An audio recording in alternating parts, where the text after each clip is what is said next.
Collaboration is also something that I think is a meaningful piece of a course, of any course. And so in all of my online courses, there is some element of collaboration. In one of my classes from the very beginning, they, in small groups, engage in using a Google Doc to create a needs assessment that they then individually take back to their school sites, and they give the needs assessment to their colleagues. But that needs assessment is collaboratively created with a small group of folks.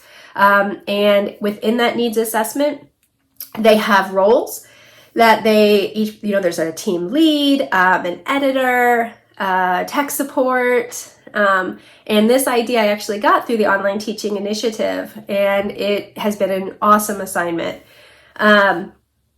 Folks get in, they have their roles, they know what's expected of them, and then some folks end up, talking just through Google Docs to create their needs assessment using the resources that I provided them from class. Some folks then, some groups also do a side communication via email. Some groups are like, I really want to talk in person, so they'll do a quick Zoom. It's varied. So how folks engage in creating that collaborative needs analysis is differentiated for them, which is fantastic. And they do that naturally because of the way that the assignment is set up. With any collaborative endeavor, though, accountability is really important. We all see the memes about group work, and you have one person that does everything, and one person that barely shows up. And so it's important to have that accountability piece built in and the expectations laid out ahead of time of what is expected of each person. I think for the needs assessment I mentioned, the team roles is really important to that.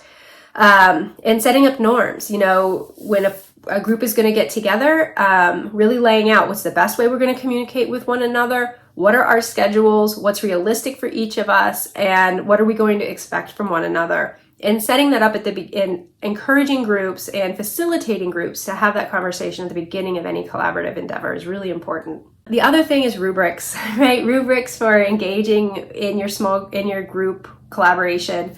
I will, for some classes, folks do a self-assessment of their engagement with that group, and they can't just check off like, yes, I did, but they have to write and say, tell me more about why you scored yourself in this way. What were your responsibilities? How well did you fulfill your responsibilities? Or maybe you didn't, and talk about that. Be honest.